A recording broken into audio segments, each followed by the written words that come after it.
Hello po sa inyong lahat mga ka-crypto. Ako po si Pinoy Crypto Trader at sa video na ito ay atin pong pag-uusapan ang tungkol dito kay Shiba Inu kung saan ay meron daw pong isang eksperto ang nakapagsabi na itong market cap ni Shiba Inu ay posible daw pong lumago ng 100 times.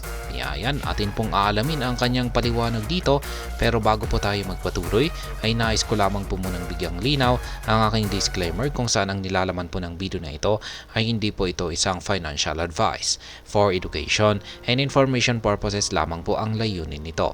Maliban po dito ay nais ko na rin pong magbigay babala na wala pong kahit anumang group chat ang Pinoy Crypto Trader. Yan, ang sabi rito ay Andrew Kang, co-founder of Mechanism Capital, has suggested how meme coins like Shiba Inu may see a 100 times expansion in their market cap. Ayan po.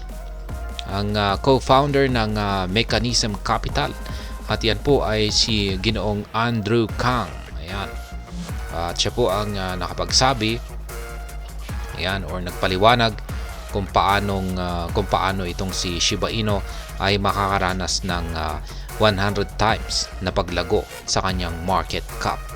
Sa ngayon ay yung market cap po ni Shiba Inu ay nasa $14.4 billion. Ngayon kung makakaranas po yan ng 100 times na paglago ay multiply lamang po natin ito ng times 100. Yan, 14.5 billion times 100.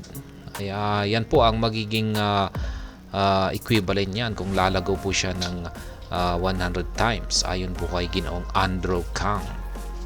Kang believes 100 times growth would be catalyzed by venture capitalists or VC firms expanding interest in coins like Shiba Inu. Kaya yan po yung dahilan ni Ginoong Kang dito. Siya po ay naniniwala na ang magdudulot po sa 100 times na paglago nitong si Shiba Inu ay yung mga venture capitalist.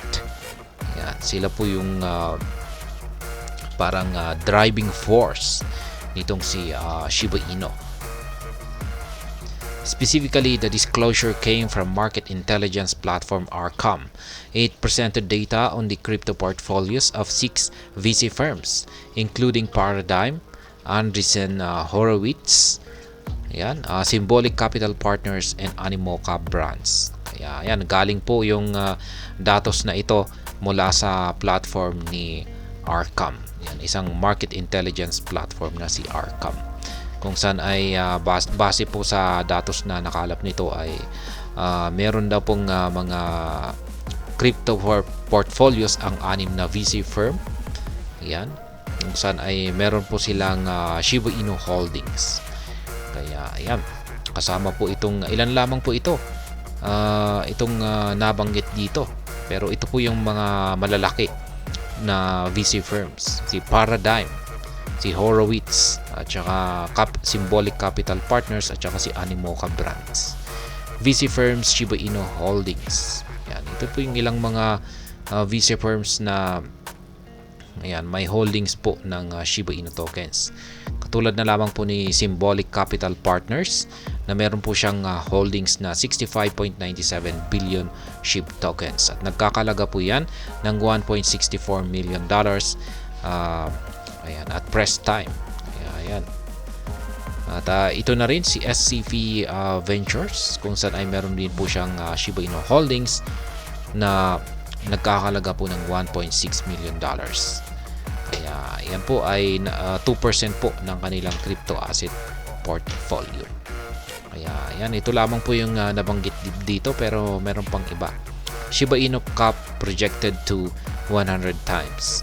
While reacting to this data, Kang emphasized how institutional investors are finding meme coins like Shiba Inu appealing. Kaya yan, dagdag po ni Ginoong Kang dito ay yung mga institutional investors daw po ay nakikita po nila ang mga meme coins na katulad ni Shiba Inu na isang magandang investment asset. He suggested their continued involvement would contribute to the next 10 to 10 fold increase in meme coin market cap increases. Kaya ayan po sa kanya ay yung involvement daw po ng mga institutional investors dito sa mga meme coin ay ito raw ang siyang magiging sanhi para ang mga market cap ng mga meme coin ay makakaranas ng 10 10 times to 100 times na paglago. Ito po yung actual na tweet ni Ginoong Kang dito, Andrew Kang. Kung saan ay ayon po dito sa kanyang post dito ay ayan, si Paradigm owns $2 million worth of sheep. Institutional allocators will slowly move from less than 1% to 1% to 5% to 10% to 15% plus. Kaya ayan po sa kanya ay unti-unti pong tataas yung mga holdings ng mga institutional firms dito.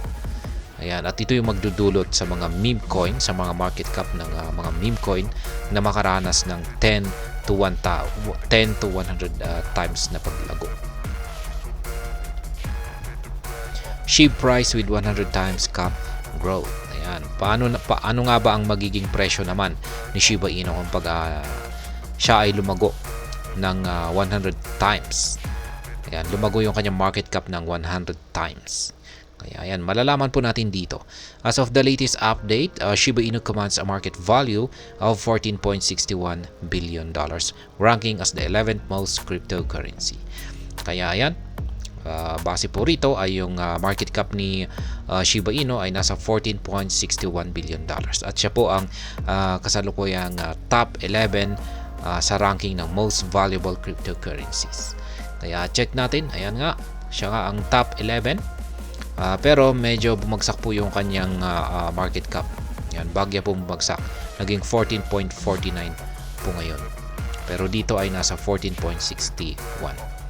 If the market cap capitalization were to increase tenfold, it would surge past $146 billion. Kaya yan, kung makakaranas po ng times 10, yan, napaglago yung kanyang market cap, ay syempre multiply lamang po natin ng 10 itong 14.61 billion dollars ay times 10 lamang po natin yan, at ang ating makukuhang kasagutan ay $146 billion. Yan po ang kanyang magiging market cap. Ngayon ay dito naman, paano naman kung pag 100 times na paglago ang nangyari sa market cap ni Shiba Inu? Kung pag ganyan na rin po ay multiply lamang po natin ng times 100 itong $14.61 billion na ito, at ang ating makukuhang kasagutan ay $1.46 trillion. Yan po ang magiging market cap ni Shiba Inu kung sakaling lumago yung kanyang market cap ng times 100. Meanwhile, assuming chips market supply remains the same at $1.461 trillion cap, places Shiba Inu price at 20 digits 247, eliminating 2 zeros from its current price of 40 digits 247 value. Kaya ayan na nga.